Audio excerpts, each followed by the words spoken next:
Hi everyone, it's Christina from the DIYmommy.com, and today I want to share with you some Dollar Tree DIY decor ideas for spring. So these crafts all have one of my favorite styles, which is sort of a boho romantic style to them. When I saw these lavender and lamb's ear little bushels at Dollar Tree, they definitely inspired a color scheme and style for all of these Dollar Tree DIYs today. So I hope you enjoy recreating these for your own spring home. Let's get started. So for this first one, I'm making a mini wreath. I found these packs of 2 mini wreath forms at Dollar Tree, as well as this floral wire and my newest favorite little stems from Dollar Tree. I grabbed some of the lavender ones as well as some of these other purple ones, and you could use either type of greenery stem. So first of all, take the floral wreath form. These are the smaller ones that come in the pack of 2 at Dollar Tree, and then you can kind of curve your floral stem so it shapes into the form of the wreath. Take some floral wire, tie it into a little knot at the beginning, and then start wrapping the floral stem onto the wreath form. So you can wrap it quite a bit, probably space the wire about 1/2 inch apart at each wrap. And once the stem is attached nicely to the wreath form, you can grab another one, do the same thing, curve it so that it is basically the same shape as the wreath form. And then you want to place it so that the floral part of that stem is covering the just bare stem of the first one. You're going to kind of overlap them so that you're going to make the wreath look nice and full. Again, you're going to continue with the wire wrapping, wrap it around the stem a few times to secure that floral stem. Then continue on in this way, adding another stem, covering up the first one, and doing a nice layered effect. You can also just trim off a piece of the floral wire if you don't want to get it all tangled like I do, and then if you run out, you can just tie 2 or twist 2 of the floral wires together. You can also secure a piece of floral wire by twisting it to the wire wreath form itself if you run out, and then add a new one. When you get to the final stem, you're going to tuck it over the previous one and under the first one to create a finished look. Then you're going to tie the final piece of floral wire, twist it nicely around the wreath form and around itself a few times to secure everything nicely. The wonderful thing about making a wreath this way is that it is so easy to trim off all of that floral wire and reuse the wreath form for the next season. You guys know that I love reusing wreath forms, whether it's grapevine wreaths or metal wreath forms or foam ones, over and over again, so you don't have to keep buying the supplies all the time. You can kind of fluff out the greenery stems at the end to make the perfect shape and look that you're going for. And here is how this tiny little spring wreath turned out.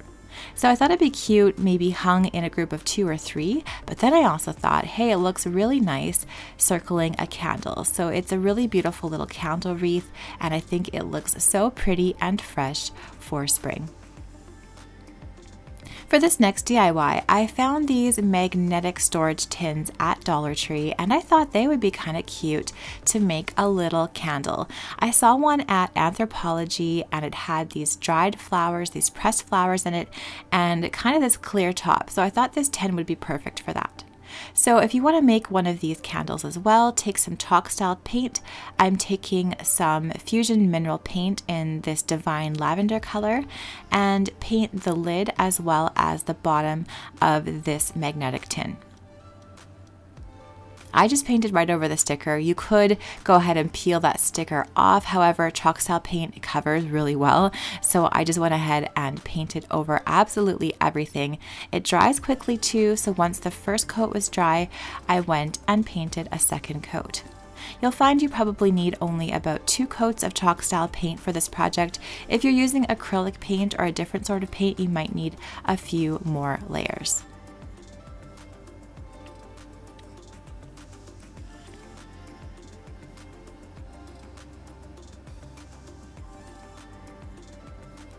Now you can take an old candle or you can take new wax, it's up to you. I had this old IKEA candle, and if you do use an old candle for this project, just take a craft knife or a utility knife and scrape off any of the burnt parts or any of the dirty parts, and then you can go ahead and create your own double boiler or use an actual double boiler. I just have a pot of boiling water and a measuring cup inside. Place the candle in the measuring cup and then just let it go ahead and melt. So mine probably took about 20 minutes to melt all the way, and the wick is in there as well. I'm going to reuse that wick, so you can take the candle off the stove, take some pliers or tweezers, take the wick out. It already has a bit of wax on it, so if you can quickly just place that wick in the middle of the tin, the wax is going to hold it in place just like this. Then you can take some of your favorite essential oil and go ahead and put about 20 to 30 drops of it into the melted candle. Then go ahead and pour that melted wax inside of the tin. So you can press your own flowers. It definitely is not flower season here yet, so I just bought these off of Amazon, these pressed flowers. I'll leave a link down in the description box below if you want them as well. They're really pretty. And then take some Mod Podge and you can paint that on top of that clear lid once your tin is all dry. And then take some of the pressed flowers and lay them out over top of the lid in a way that you like. So for this one, I decided to use all white flowers because we have the purple tin and I didn't want to take away from that color.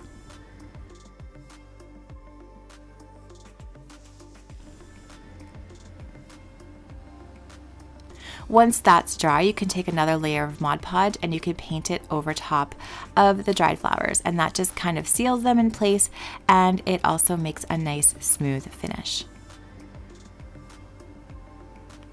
And once everything is dry, even the candle wax, it probably takes about 4 hours or so, you can trim the wick and then you can place the lid on top. So this would make a really cute gift for somebody this spring season.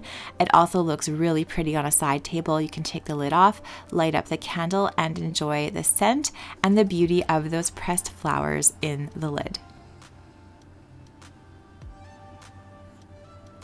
All right, I found this beautiful feather style tray at Dollar Tree in sort of their ceramics section, and I thought it was so pretty, loving the boho style. So you could leave it as is, of course. I think it's really lovely, but I wanted to add a little bit of a DIY touch to it. So you can take some painter's tape, place it at an angle, and I'm using again this Fusion Mineral paint in the Divine Lavender color, and you can paint just that top third. I certainly recommend chalk paint again for this. It makes this project nice and quick, and I love this color. They actually sent me free samples of this color, and I think I might even get the larger pot of it eventually because it is just so pretty, just really soft and lovely for spring. So paint 2 coats or even 3, you might need 3 on this feather tray on this top tip. So once the first coat is dry, you can go ahead and paint that second coat. So when I'm painting with painter's tape, I like to remove the painter's tape before my paint is dry. I find that leaves a little bit of a nicer line. So you can do that, or you can wait for it to dry. That's totally up to you. Again, I'm using some Mod Podge, and you can just paint the edges of the tray with Mod Podge. It doesn't have to be perfect. I'm not going to do a perfect application of this edge finish here. You'll see in a minute. It's kind of going to look a little bit boho shabby chic. If you want it a little bit more perfect, you can use a finer brush and be a little bit more careful of where you're putting the Mod Podge here on the edge of this tray.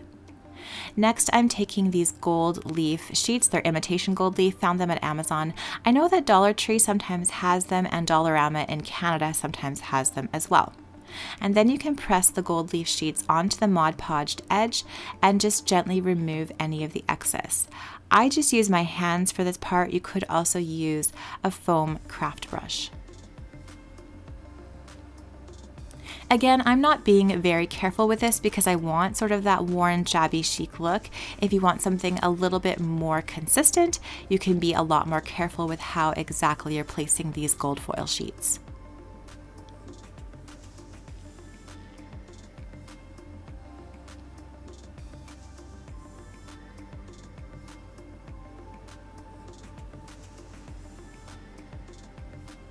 You're going to want to wait a little while till the Mod Podge is completely dry, probably around an hour, and then you can take a nice soft brush and gently brush away any of that excess gold foil.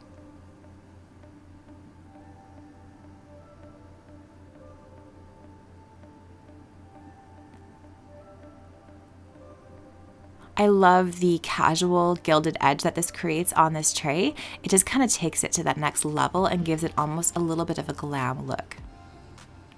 You can also take a tack cloth, which is a sticky cloth, and wipe off any of that excess gold foil. And here's how this boho feather tray turned out.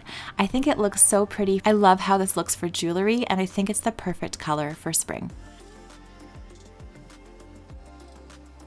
The final DIY I want to show you is a little boho styled vase. I found this one at Dollar Tree. I loved this aqua color, and then I'm just using this butcher's twine. You can find it in the kitchen section at Dollar Tree. So take some of this twine and tie it around the neck of the vase. You're going to want to leave a tail on the twine that's at least as long as the vase is tall from the neck to the bottom of the vase. So I just used a standard square knot to tie the butcher's twine around the vase, and then I went ahead and trimmed off the bottom pieces so they were as long as the vase is tall. Now we're going to do some macrame. I'm going to just use some very simple knots. So I measured from the neck of the vase again to the bottom. I folded a piece of the butcher's twine in half, and then I added about an inch for the knot and cut that. And you're going to want to cut about 24 of these to go all the way around the vase.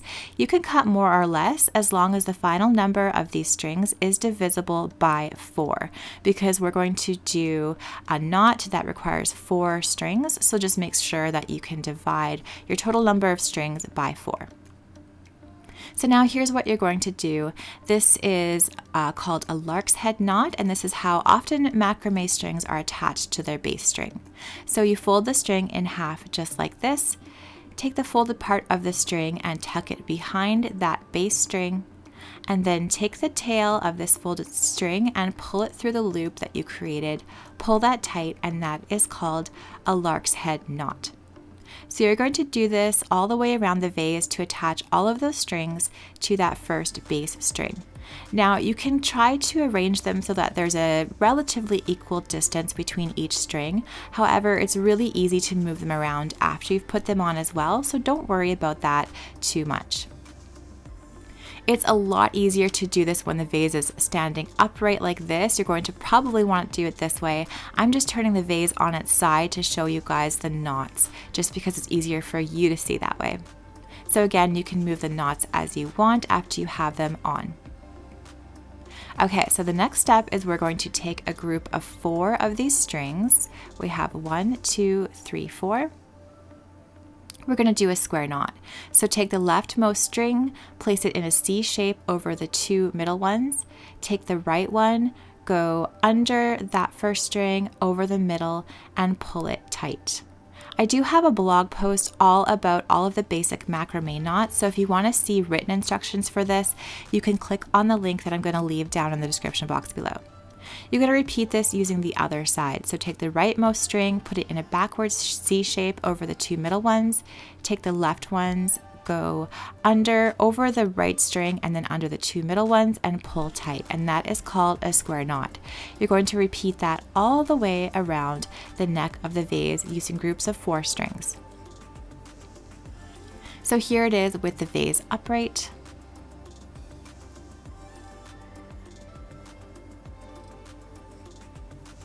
And this is probably the way that you're going to want to do it. It's definitely a lot easier than having the vase rolling around on its side. And here's how this looks all the way around the vase. So now the next thing you're going to want to do is repeat this square knot, but you're going to take 2 strings from one square knot and 2 strings from the other, and that's going to create a diamond effect. So same thing, we're doing the same exact square knot. Once you do a few of these, they get nice and easy and you can do them a little bit quicker. So you see how this creates this really pretty diamond pattern when you stagger them like this, and then continue on in this way all the way around the vase. So taking 2 from one square knot, 2 strings from the other, and creating a whole new square knot underneath. So I have approximately an inch between my knots from top to bottom. You can use a ruler to measure this, or you can just eyeball it like I do. And I think even eyeballing it makes it look pretty nice in the end. Alright, so once you're finished the second layer of square knots to create the diamond pattern, we just have one more thing left to do. So we're doing a similar thing where we're taking 2 strings from one square knot, 2 from the other, and you're just going to create an overhead knot. So you take all of the strings, put them in a loop, pull the tail through to make a knot. And this is going to create a little fringe on the bottom of this boho styled vase collar. So repeat that all the way around until you have all of the strings knotted all around the vase. And once you're finished this step, you can just trim the bottom of all of the tassels, and your little boho vase for spring is all finished. I love how this looks with more of those Dollar Tree stems inside.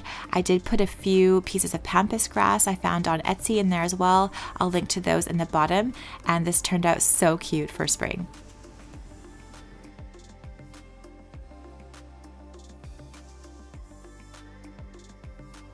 Thanks so much for watching this video today. I hope you enjoyed these DIYs. Let me know down in those comments below which of these DIYs was your favorite. I would love to know. I think my favorite was the macrame collar sort of thing for the vase. Love the color of the vase, and the macrame was really fun to do. If you like this video, please give it a thumbs up and subscribe to my channel for more DIY and decor ideas on a budget. I'm gonna leave some more videos that I hope you guys will enjoy right up here.